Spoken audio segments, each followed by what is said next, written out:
జీవితం జిందగీ ఎప్పుడైపోయిందో తెలుసా? అది ఈ వీడియో మొత్తం చూస్తే మీకు క్లారిటీ వచ్చేస్తుంది. ఏంటిది గొంతు ఇట్లుంది అనుకుంటున్నారా? పుష్ప 2 ఎఫెక్ట్ భయ మొత్తం కొట్టేసింది, గొంతు పని చేయట్లేదు లాస్ట్ 2 days నుంచి. సో నన్ను బాగా రీసెంట్గా ఈ మధ్య విపరీతం అడిగిన క్వశ్చన్స్. ఓకే, ఈ క్వశ్చన్స్ అనగానే కింద బయోటెక్నాలజీ, అగ్రికల్చర్, ఇంకోటి ఏదో ఉంది, బ్యాచిలర్స్. ఈ వీడియోసే కదా. ఈ వీడియోస్ కాకుండా ఇంకా చాలా మంది ఒక్కటే కామన్ క్వశ్చన్ అడిగినారు, 2025లో అసలు జర్మనీకి రావచ్చా, మంచి ఛాన్సెస్ ఉన్నాయా, వస్తే బెటరా, బాగుపడతానా, ఎత్తిపోతానా, పరిస్థితి జెండా ఎత్తిపోద్దా, ఇట్లా విపరీతమైన క్వశ్చన్స్ ఉన్నాయి. సో ఈ వీడియోలో కంప్లీట్గా 2025కి జర్మనీకి వచ్చేటోళ్ళు వాళ్ళు ఇక్కడికి వస్తే సైకలాజికల్గా, మెంటల్గా, ఫిజికల్గా ఎన్నుంటే అన్ని టాపిక్స్ డిస్కస్ చేసుకుందాం. అండ్ పొలిటికల్గా స్టెబిలిటీ లేకుండా గవర్నమెంట్ పడిపోవడం గురించి, ఐటీ కంపెనీస్ కానీ లేకపోతే వేరే ఆటోమోటివ్ కంపెనీస్ క్లోజర్స్ గురించి, అండ్ ఎంప్లాయీస్ని కట్ చేయడం, లే ఆఫ్ అవ్వడం గురించి, అండ్ స్టూడెంట్స్కి ఆపర్చునిటీ కార్డ్ మీద వచ్చే వాళ్ళకి హెల్ప్ అయిద్దా, జర్మనీకి రావడం 2025లో కరెక్టా కాదా అని కంప్లీట్గా మాట్లాడుకుందాం. అండ్ ఈ 8 to 10 minutes ఆఫ్ వీడియో మీకు కంప్లీట్ ఒక పిచ్చ క్లారిటీ వచ్చేస్తుంది. సో మిస్ కాకుండా చూడండి. హాయ్, హలో, నమస్తే, వెల్కమ్ టు మనీ వ్లాగ్స్. మీతో మాట్లాడుతుంది మనీ, మన కొత్త పెట్ మోడల్ చింటూ. తగలబెట్టండి సార్ నిరంజన్ గారు. హాయ్ ఫ్రెండ్స్, అందరికి గుడ్ ఈవినింగ్. టిక్కా శేఖర్, కొడంగల్, కర్ప, Kurnool, Chittoor, all Telangana to Andhra to calling. So ముఖ్యంగా అతి ప్రధానంగా మాట్లాడుకుంటే జర్మనీలో జాబ్ మార్కెట్ ఎట్లుంది, ఇప్పుడు మనకు జాబ్ దొరుకుతాయా, ఇప్పుడు వస్తే బెటరేనా కాదా అని ఇట్లా చాలా డౌట్స్ ఉన్నాయి కదా. ప్రజెంట్ సినారియో సిచ్యువేషన్స్ గురించి మాట్లాడుకుంటే జర్మనీ చాలా వరస్ట్ పొజిషన్లో ఉంది జాబ్స్ విషయంలో అండ్ హైరింగ్ విషయంలో. దీనికి చాలా కారణాలు అయితే ఉన్నాయి. చైనీస్ కార్లు వచ్చేయడం, ఆ చైనీస్ కార్ డామినెన్స్ వల్ల ఫోక్స్ వాగన్ అనే కంపెనీ ఫుల్ నష్టాల్లో వెళ్ళిపోవడం, 3 ప్లాంట్ క్లోజ్ చేసేయడం, అది మీ అందరికి తెలుసు. అండ్ దాంతోపాటు అన్ఎక్స్పెక్టెడ్గా ఇది ఎక్కడ ట్విస్ట్ రా మావా అన్నట్టు గవర్నమెంట్ పడిపోయింది. ఇక్కడ 3 ప్రధాన పార్టీలు ఉన్నాయి, అంటే కూటమి లాంటి గవర్నమెంట్. నేను దాని తర్వాత ఎక్స్ప్లెయిన్ చేస్తా. అండ్ రష్యా ఉక్రెయిన్ వార్ వల్ల, అదే ఒకసారి ఎప్పుడే చెప్పినా కదా, హీరో విలన్ కొట్టుకొని మధ్యలో కమిడియన్ చచ్చిపోయినట్టు వాడెవడో కొట్టుకుంటే ఈడికి అయిపోతుంది దూల. సో ఇప్పుడు దాని గురించి కూడా మాట్లాడదాం. ఇట్లాంటి మల్టిపుల్ ఫ్యాక్టర్స్ వల్ల జర్మనీ ఎకానమీ అయితే బాగానే హిట్ అయింది. అండ్ జర్మనీ రెసెషన్లో లేదు ఇప్పుడు, బట్ రెసెషన్లో నుంచి బార్డర్లోకి వచ్చిన గ్రోత్ అయితే లేదు, గ్రోత్ అక్కడే ఉంది ప్రెసెంట్. సో హైరింగ్ ఫ్రీజ్ అంతా ఆగిపోయింది. అండ్ ఇంకొకటి ఏంటిదంటే ఈ ఎలక్ట్రిసిటీ అండ్ గ్యాస్ ప్రైస్ పెరిగిపోవడం వల్ల శాలరీలు అంతే ఉన్నాయి, జనాల మీద బాగానే భారం పడింది. అండ్ డైరెక్ట్గా కానీ ఇండైరెక్ట్గా కానీ గ్రోసరీస్ మీద కానీ లేకపోతే ఫ్యూయల్ మీద కానీ లేకపోతే మనం బయట తాగే కాఫీ అయినా తినే బ్రెడ్ అయినా అన్నిటి మీద పరోక్షంగానే మనకు పడిపోతుంది. సో ఆ కాస్ట్ అనేది సో జనాలకు మెల్లగా అఫోర్డబుల్ లైఫ్ స్టైల్కి మించి కొంచెం పెరిగిపోయినట్టు అని అనిపించింది. అండ్ 2021లో 2022లో కొంచెం యాక్టివ్ హైరింగే జరిగింది కోవిడ్ తర్వాత, కానీ 2023లో కూడా యాక్టివ్ హైరింగే జరిగింది. నాకు తెలిసిన చాలామంది సీనియర్స్కి జాబ్లు వచ్చేసినాయి, ఐటీలో వచ్చినాయి, ఆటోమోటివ్లో వచ్చినాయి, ఎలక్ట్రానిక్స్లో ఉన్న వాళ్ళకి వచ్చినాయి, సివిల్ సైడ్ పోయినారు, ఇట్లా చాలా వరకు హైరింగ్ అయితే జరిగింది. కానీ 2024 మిడ్ నుంచి మెల్లగా అలా గ్రాడ్యువల్గా పడిపోతూ వచ్చింది. ఎప్పుడైతే ఫోక్స్ వాగన్ అనే కంపెనీ ఇట్లా ప్లాంట్ క్లోజర్ అవుతుంది అన్నాడో అప్పుడు ఏమైపోయిందంటే వీడి నుంచి చాలా కంపెనీస్, లైక్ ఫోక్స్ వాగన్ అనేది ఇంత పెద్ద కంపెనీ అయితే ఇంత పెద్ద కంపెనీ నుంచే చాలా సబ్ ప్రాజెక్ట్స్ పోతాయి చాలా కంపెనీస్కి. ఎలక్ట్రానిక్స్లో అయినా, ఐటీలో అయినా, లేకపోతే మొబిలిటీ సైడ్ అయినా, సాఫ్ట్వేర్ డెవలప్మెంట్ అయినా, ఇట్లా రకరకాల టెక్నాలజీ మాట్లాడుకుంటే చిన్న చిన్న కంపెనీలు అన్నిటికీ ప్రాజెక్ట్ పోతాయి కదా. సో ఆ ప్రాజెక్టులన్నీ ఇప్పుడు ఒక్కసారిగా క్యాన్సిల్ అయిపోయినాయి.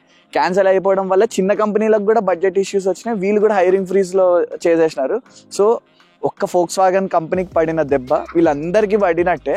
అండ్ ఇది ఇట్లానే ఉంటుందంటే ఉండదు, ఎందుకంటే ఇప్పుడు కంబషన్ కార్స్ నుంచి మెల్లగా అవ్వాల్సిన ప్రాసెస్ కొంచెం ఫాస్ట్ అయిపోద్ది. అంటే డీజిల్ కారు, పెట్రోల్ కారు వాడుతున్న మనము, జర్మనీలో ఇప్పుడు ఎలక్ట్రిక్ కార్స్ కానీ లేకపోతే హైడ్రోజన్ కార్ మార్కెట్ పెరిగే ఛాన్స్ ఉంది.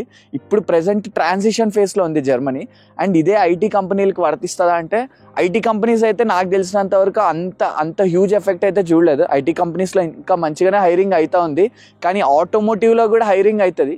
ఎందుకు ఇంత కాన్ఫిడెంట్గా చెప్తున్నా అంటే, ట్రాన్సిషన్ పీరియడ్లో ఉన్నాం మనం పచ్చిగా మాట్లాడుకుంటే. సో ఇప్పుడు స్కిల్స్ ఎవరైతే మొబిలిటీ సైడ్, హైడ్రోజన్ సైడ్, లేకపోతే కంబషన్ ఇంజన్ కాకుండా ఇటువైపు ఎవరైతే వస్తారో వాళ్ళకి హ్యూజ్ ఆపర్చునిటీస్ వస్తాయి.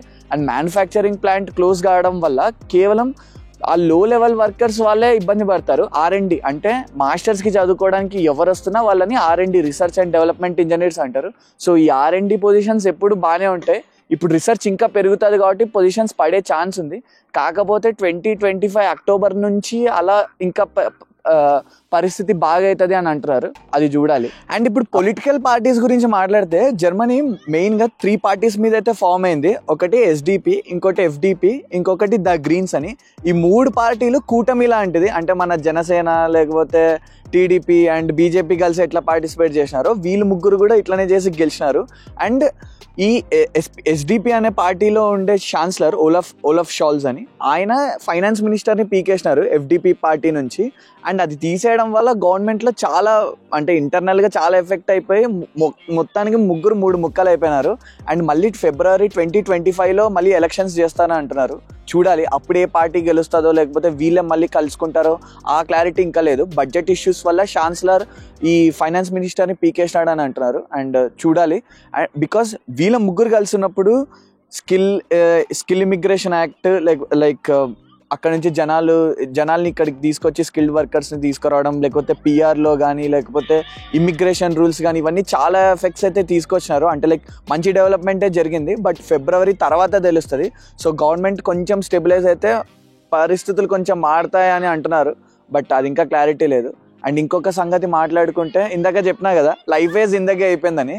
కరెక్ట్గా అయ్యగారు ఇప్పుడు గ్రాడ్యుయేటింగ్ మూమెంట్లో ఈ దడేల్ మనీ బాంబ్ పడడం, హైరింగ్ ఫ్రీజ్ అయిపోవడం పెద్దగా అవ్వట్లేదా అన్న టాక్ వచ్చినప్పటి నుంచి ఓకే ఆటో కోట్ కాదు, ఇన్స్టాగ్రామ్ కోటే. When life puts you in tough situation don't say why me, say try me.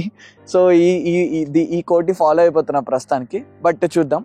And 2025లో students ఎవరైనా జర్మనీకి రావచ్చా అంటే బరాబర్ రావచ్చు. అంటే నేను ఒకవేళ ఇదే ఉండింటే నేను ఎట్లా ఆలోచిస్తానో అట్లనే చెప్తున్నా. 2025లో జర్మనీకి స్టూడెంట్స్ ఎందుకు రావచ్చు అంటే, ఫస్ట్ ఆఫ్ ఆల్ మార్కెట్ ఇప్పుడున్న ప్రెడిక్షన్స్ ప్రకారం ఇంకొక 7 to 10 months లోపు సెట్ అయిపోద్ది. ట్రాన్సిషన్ పీరియడ్లో మళ్ళీ హైరింగ్ పెరుగుతుంది అని అంటున్నారు. సో అట్లా చూసుకుంటే స్టూడెంట్గా నువ్వు 2025కి జర్మనీ వస్తే మనకున్న ఓపిక్కి 2 సంవత్సరాల నుంచి 2.5 సంవత్సరాలు అయినా పడుతుంది మాస్టర్స్ ఫినిష్ చేయడానికి. సో ఆ లెక్కలో చూసుకుంటే 2027 to 2028 మధ్యలో ఎప్పుడో ఫినిష్ చేస్తారు మాస్టర్స్. సో ఆ టైంకి ఇంకా అంటే ఇప్పుడున్న పరిస్థితి అయితే ఉండదు కదా. సో అప్పటికి ఇంకా బెటర్ ఛాన్సెస్ ఉంటాయి. సో ఇప్పుడు మాస్టర్స్ బిగిన్ చేయడం అయితే అఫ్ కోర్స్ మంచి పాయింటే. అండ్ ఆపర్చునిటీ కార్డ్ మీద ఎవరైతే వస్తున్నారో మీరు ఒకసారి చూసుకొని రండి. ఎందుకు ఈ పాట చెప్తున్నా అంటే, డైరెక్ట్గా ఏదో వీసా వచ్చేసింది ఇక్కడికి వచ్చి ఎతికేసుకుందాం అంటే అది మీకు కొంచెం